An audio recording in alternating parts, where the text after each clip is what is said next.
This is a copy of what the first Bible printed in English in America looked like. This Bible was printed by the U.S. Congress in 1782. In the records, it says that this Bible was, quote, a neat edition of the Holy Scriptures for the use of our schools, end quote. So the first Bible printed in America in English was printed by Congress for the use of our schools. It's worse than that. In the front of the cover, it says that Congress resolved the United States and Congress assembled recommend this edition of the Bible to the inhabitants of the United States. So the first Bible printed in English in America was done by the guys who signed the documents, endorsed by Congress, and done for the use of schools. And we're going to be told that they don't want any kind of religion and education. They don't want voluntary prayer. No, it doesn't make sense. This document by itself is fairly significant. But in 1830, Congress commissioned these four paintings over here to recapture what the official record said was the Christian history of the United States.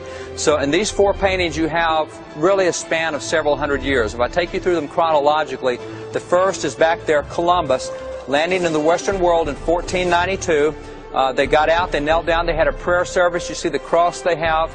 They named the land where they had landed San Salvador, meaning Holy Savior, which tells you something of the thinking that was going on then. You come back over my shoulder here. This is the baptism of Pocahontas in Jamestown, and this was in 1613. Over here, the fourth painting is 1620. This is the embarkation of the Pilgrims coming to America. You see them gathered around the Bible there. You see the prayer meeting they're having. Now, if you just take those four paintings right there, those four paintings in this great secular hall of government, those four paintings represent two prayer meetings, a Bible study, and a baptism, which is not bad for a secular building. As a matter of fact, you're standing in what in 1857 was the largest church in the United States. It's the U.S. Capitol. Back on December the 4th of 1800, members of Congress, members of the Senate, Thomas Jefferson was over the Senate, you had John Trumbull over the House.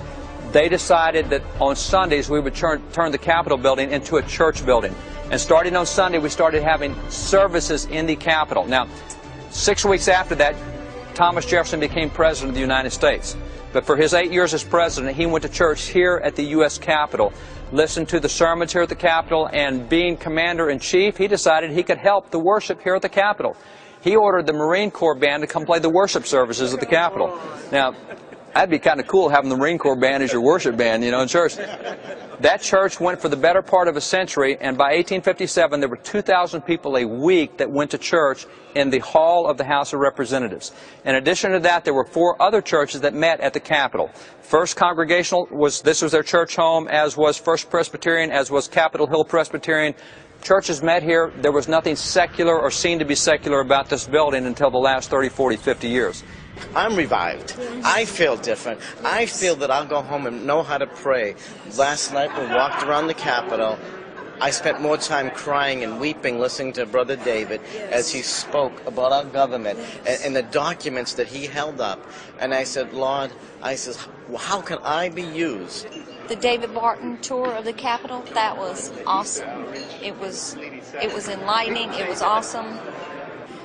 There was so much that I didn't know. It opened up our eyes where the media will only give you one side, but we got to see what America was built on. And even though we knew it, we got to see in depth. And just the information that he gave us, it blew my mind. Though I've lived in the general area for over 20 years now, I'd never been inside the Capitol before. I'm within 2.5 hours of the Capitol. And David, the leader, was just phenomenal. So one of the highlights for me was going to the Capitol building and getting some history about what's been going on as far as how this nation was started. And we've been lied to, and that's the honest to God truth. And just and knowing that I'm a little angry about it, and I'm at a point of getting the education that I need. You see the statue to the left of the door over there, that white marble statue? That is President James A. Garfield. President Garfield was one of the young major generals in the Civil War. He was a war hero. He became Speaker of the House. He became the 20th President of the United States. And by the way, that man founded Howard University. General O.O. Howard took it over after he founded it. Just a really cool guy. But what we never hear about that President of the United States is that he was a minister during the Second Great Awakening. This is actually one of his letters, signed James A. Garfield, 1858. In this letter, President Garfield recounts that he had just finished preaching a revival service where that he preached the gospel 19 times in the revival. He says as a result of his preaching, he said that 34 folks came to Christ and he baptized 31 of them. Now that doesn't seem like a typical presidential activity today. That's what we used to do with presidents in the past. Again, you'd walk through, you'd see that statue, you'd think, oh, there's a president. You'd never think there's a minister.